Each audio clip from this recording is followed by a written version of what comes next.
Bulletin. My name is Steve Younis from SupermanHomepage.com. This is all Superman related news that happened during the week March 30th to April 5th, 2012.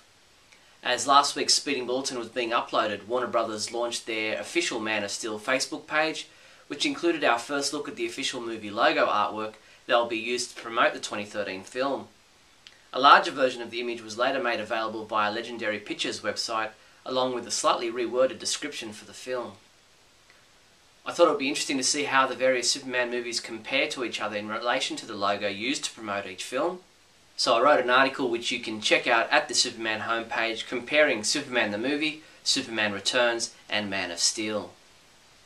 Geek Crash Course grabbed a video interview with Sarah Douglas at Icon and asked her all about playing Ursa in Superman the movie and Superman 2. She shared stories on the difference between Richard Donner and Richard Lester and what it was like to have her own snot guy. In TV news, Superman homepage writer Isaac Frisby has updated our Young Justice animated series episode guide with a summary of the most recent Season 1 episode, Insecurity. Isaac has also written his review of this episode, giving it a 4 out of 5, saying, "Although I liked how this episode was dedicated to Artemis and her issues, it felt like some of the plot was far-fetched and felt forced." Cartoon Network and DC Entertainment released the episode description, 2 preview clips and 12 images for Performance, the upcoming new episode of the Young Justice animated series. In this episode, the team goes undercover at the Haley International Travelling Circus to locate a thief stealing weapons technology across Europe. But a thief isn't all they find. Performance airs on Saturday, April 7th at 10:30 AM on Cartoon Network. Warner Home Video released details on the upcoming DVD collection titled Young Justice Dangerous Secrets, which will collect the final 14 episodes of the first season of the animated series on 2 discs. Set for a July 24th release, Young Justice Dangerous Secrets will pick up where the Young Justice Season 1 Volume 3 DVD left off.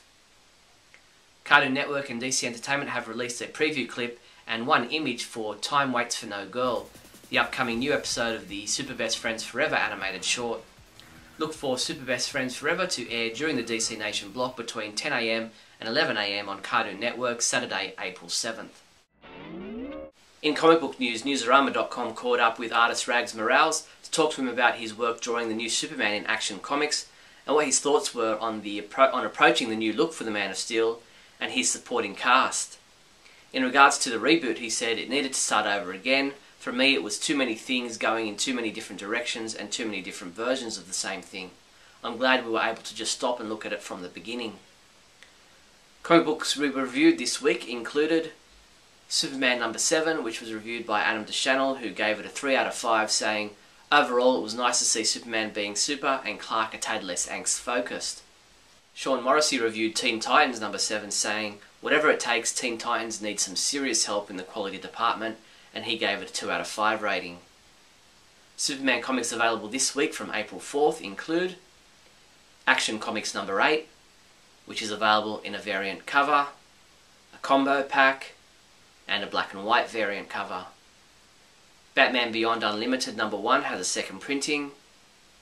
Justice League number 5 also has a second printing.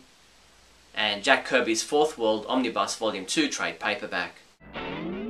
This week we have a selection of new and upcoming Superman related items available through our online store, like this Jim Lee Superman Raw t-shirt from just $19.99. And the hardcover book Superman, The High-Flying History of America's Most Enduring Hero by Larry Ty, available for pre-order for just $17.64. These and other great items are available at your one-stop Superman shop, the Superman Homepage online store at supermanhomepage.com/shop. In other news, game publisher Little Orbit revealed the identities of 6 more characters for the upcoming Young Justice Legacy game.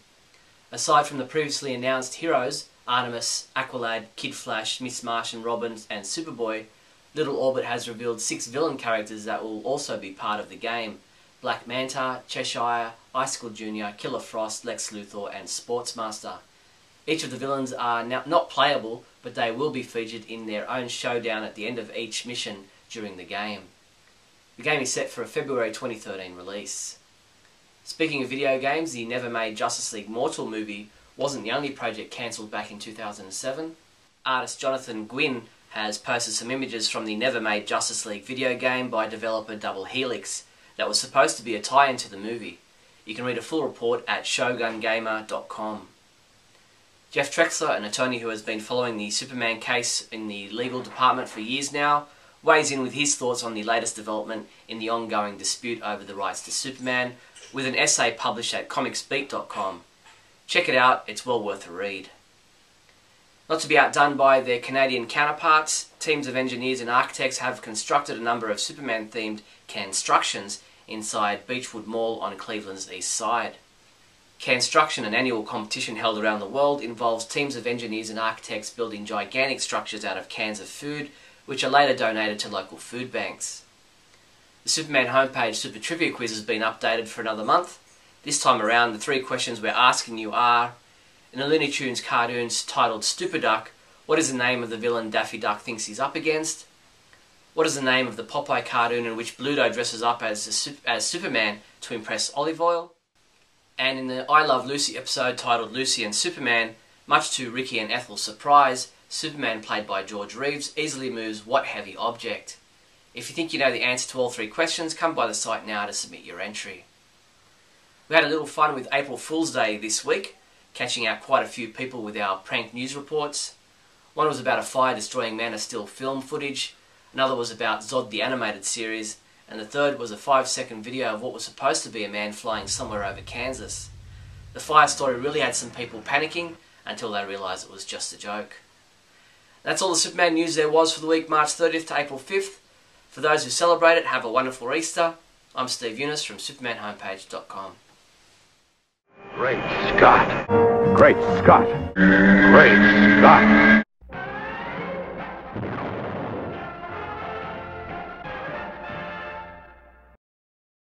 Hello everyone and welcome to Great Scott. I'm Scotty V. Thanks for watching. You know, I've recently been watching a number of television shows that I'm really enjoying. I'm addicted to. I love them. They're not superhero related, although one is based on a graphic novel, The Walking Dead. If you haven't seen it, I highly, highly recommend it. And the other is Breaking Bad, which I've been flying through episodes at a pace that many people wouldn't believe, as I know a lot of people who already give me the argument, I don't even own a television. I wouldn't watch TV. There's just nothing good on. Oh, the boob too? Well, just for idiots and losers. Who would waste time with such a horrible thing? But in my opinion, television is some of the best entertainment that we have. I love movies. I love a great spectacle. But television, with the ability to tell a serialized story over years and years, to really go into depth into each character and to show a lot of their background, their story, what they're really about, and to build them from beginning to end is really something that television has over any other medium. A book is over when a book is over. A movie is over when it's over. A television series, you can continuously, if written well. And I think a lot of the appeal with Smallville was that it was a long serialized version of Clark growing up. As many problems as I had with it, as many problems as other people had with it, it's a lot better to have that type of an evolving story than it is just one film. And as great as Man of Steel is going to be, or at least as great as I hope it will be, we'll never be able to have the in-depth character development that a show like Smallville had the opportunity to have, had they really grasped it and done it as well as, for me personally, as I had hoped that they would. But what does Breaking Bad and Walking Dead have to do with Superman, and why have I decided to talk about them on this edition of Great Scott? Well, my right-hand man here, I originally had him on the left side, but then I thought, if I'm going to call him my right-hand man, I should move him over here. I think, and I don't know if it's really just, if it's my personality, if it's just the way I'm built, the way I'm put together, or if it's from all my years being influenced by Superman and really trying to live up to that ideal. But when I watch shows such as The Walking Dead, I won't give specifics in case any of you want to watch it or are watching it and haven't gotten around to it yet. Recent developments in the latest season have one of the characters who has always been a moral arbiter, who has always been the voice of reason and the voice of society in a civil manner, and the voice of goodness, the Superman of the show, if you will, has had to do some things that really bothered me on a personal level. And I know it's just a show, and people would say, well, well, just watch the show. You enjoy the show. For a short time, I was about to give it up. And the reason I was about to give it up was because I felt like the moral arbiter, the character that I was most behind on the show, the character that I could understand and the one that I always knew would never let me down, kind of let me down. And I wonder if I would feel that way if I did not have the Superman influence in my life, or if I would not have such a hard time accepting it if I wasn't such a fan of Superman. And I've had people tell me before, look, we know you're a fan of Superman, but every superhero can't be Superman. Every character can't live the way Clark Kent would live. We are, most of us, more human than that. Most of us have those types of flaws. Most of us would make these types of decisions or these types of mistakes. The same type of thing can be said about Breaking Bad, and I'm as I go through it, and I'm watching 3 and 4 a night sometimes because I love it so much. Some things that they are doing, and of course this is a show about manufacturing methamphetamine, so already we wouldn't have Clark Kent doing that, so we're already on a different type of moral ground, but we do have characters that are attempting in the situation that they're in to at least live in a way that is morally as right as it can be for what they are being forced to do in their lives. But another great show. But I wonder if it's coming from a standpoint that if I was watching it and there wasn't a Superman, would I feel the way that I feel just because I have those type of beliefs and that I believe that way? Or have I really been so influenced by an imaginary character, a character made up over 70 years ago that isn't a religion, that isn't a way of life, that isn't a belief system? But have I been so influenced by my love of this character and my admiration for the way the writers over the years have tried to portray him?